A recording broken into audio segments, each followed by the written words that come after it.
What's going on, guys? Once again, another week, another game. We've got AstroBot, and I want to talk about something a bit interesting here. AstroBot has hit the ground running, and I think it is really well deserved. But there's a couple of things I want to get to in this video. I've got our main segment, which is, without the PlayStation nostalgia, would AstroBot have actually succeeded as well as it has? And also, I've played a fair bit of the game. I think I'm on the last universe. And on top of these opinions, I just let you know a little bit of a review of the overall game. But for now, the main attraction, AstroBot. Without the PlayStation nostalgia, would it have succeeded? It is easily a lot of people's top 5 games of the year. It's up there. I don't think it's game of the year material, but people are having such a good time, and I don't blame them. My God, man, the simplicity of this game mixed with the PlayStation nostalgia just hooks you in all the right ways. As soon as you start getting a little bit like repetitive, just looking for your little AstroBots and just puttering along, something changes, a God of War influence, an Uncharted influence, and it shakes it up. Are they going back to old school platforming? I, for one, say yes!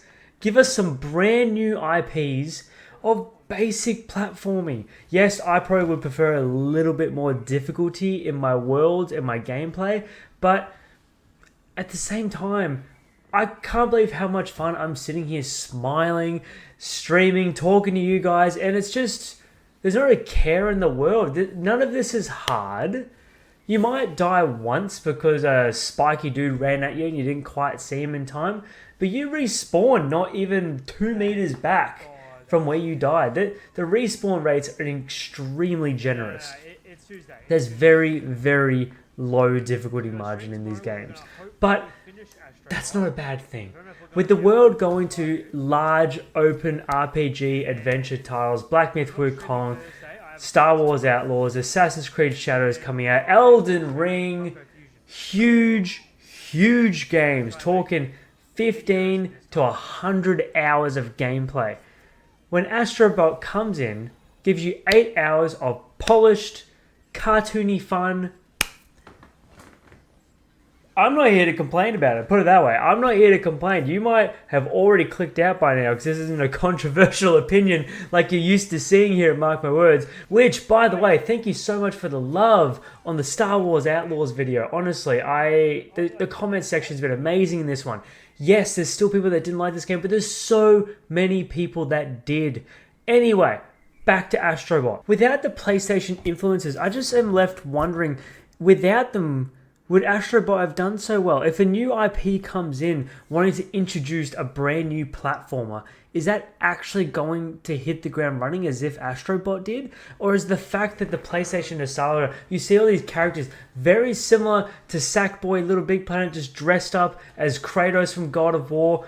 Oh man, that is still the peak favorite part of all of AstroBot, is getting to play as Kratos, throwing your axe around. It felt a lot like God of War. All the movements were there.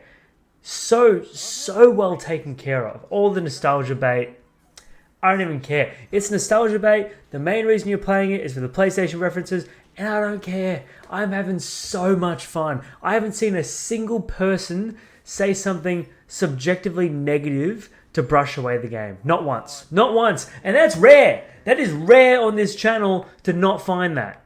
That's incredibly rare. But yeah, what do you think? Would AstroBot have done as well without the PlayStation influences? Do you want high-level platforming back? Because at the moment, AstroBot, let's just get into the review now. AstroBot is doing incredibly well. So personally, pros for it is just the simple gameplay. Absolute simplistic gameplay, jumping, different powers. You gotta go collectathon. The collectibles remind me a lot like Spyro, just searching out, finding them, nothing too difficult, but you get little powers in between to help you find more and more collectibles. While the world building is a lot more like Crash Bandicoot. You're just bouncing along, spinning enemies, punching them, and that's it. There's nothing difficult about this. It's basically Mario, but for PlayStation. Mario, AstroBot, Mario, exact same thing. Exact same thing, and there's nothing wrong with that. I'm not putting that in a negative light whatsoever. We need more platformers exactly like this, man. We don't get enough of these. Along with that is the insane graphics. The amount of times my draw was on the floor because of just simply I think it's called the polygon rate, the amount of movable objects that were on the screen at a time. You're running through like snow or metal canisters and everything's just moving around and shifting and sliding, and I'm like, thinking, hey, thank you. this is insane. Hope you're well. Yeah, Imagine this in a man, Ratchet doing and good. Clank game. This would be insane. Absolutely gorgeous. Which, by the way, we need another Ratchet and Clank game. Shit. We haven't got one since the PlayStation 5 released, and it did spectacularly.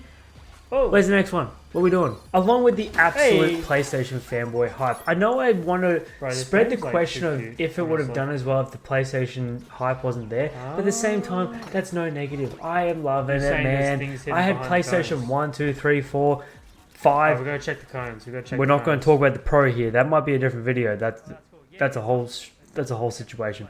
But I've had all of them. I've played all the games. I get all the references, and I'm loving it. Some of it is just so much fun. Uncharted, getting to shoot Drake's gun, and oh my god, man, it's so good. It just makes my fanboy childish heart light up.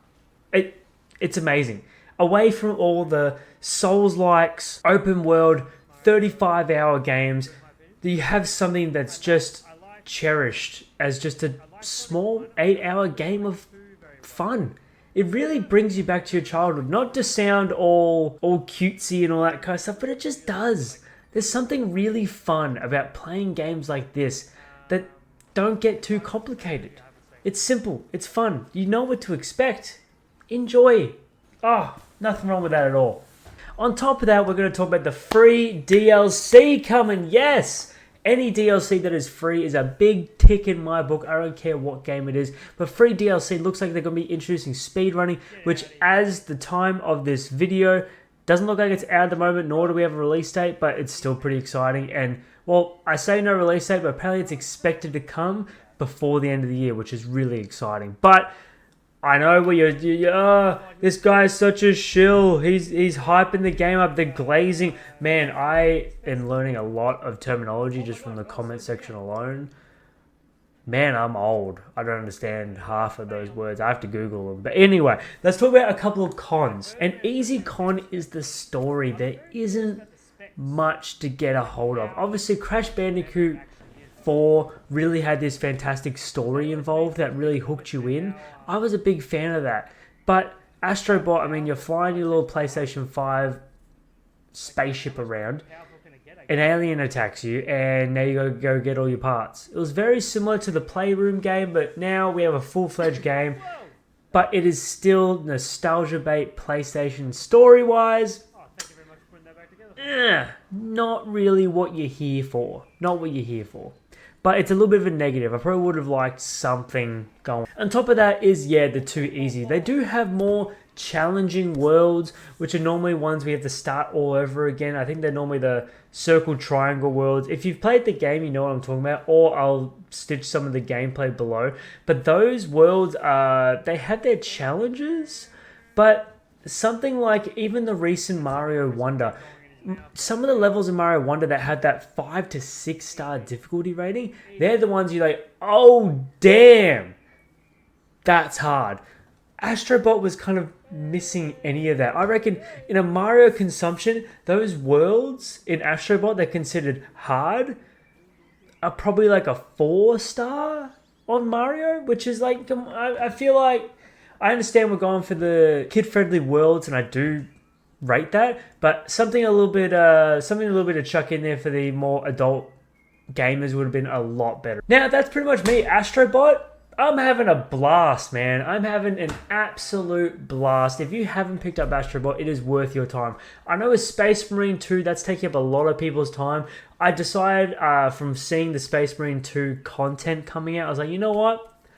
Let's do something different. We're going to jump on AstroBot instead, and of course, we're going to jump on Funko Fusion, Gory Cuddly Carnage, and we will be picking up Space Marine 2 all within the next couple of weeks. So if you're seeing this at the right time, stay tuned, mark my words. We cover all the latest games, guys. Any AAA indie titles that come out, fish into our boat, we're playing them, man. I don't understand fishy metaphors. That's what just came into my head then. I don't understand fishing metaphors. What did I say? Man, sick. But that's me, guys. I am loving AstroBot. This is all mainly positives, but there are negatives to the game. There's a couple of things that it is repetitive, like a story, pretty easy. There's like no real difficulty, but it's such a good time. You're just going to sit back, relaxed, and just enjoy yourself. I hope something they bring in the future might be some co-op gameplay. I feel like co-op, like with your partner or your siblings or something like that, would really hit. I think it will really do well for this game. Very similar to Sackboy. But anyway, that's enough from me. Thank you so much for watching. Of course, if you've reached this far, like, comment, subscribe. What do you think of AstroBot? Are you playing Space Marine 2? What do you think of that? I'm jumping on that soon. And there's a lot of hype. What are the negatives? It can't all be hype. Let me know. Alright guys, thank you so much for watching. I'll see you in the next one. See you later.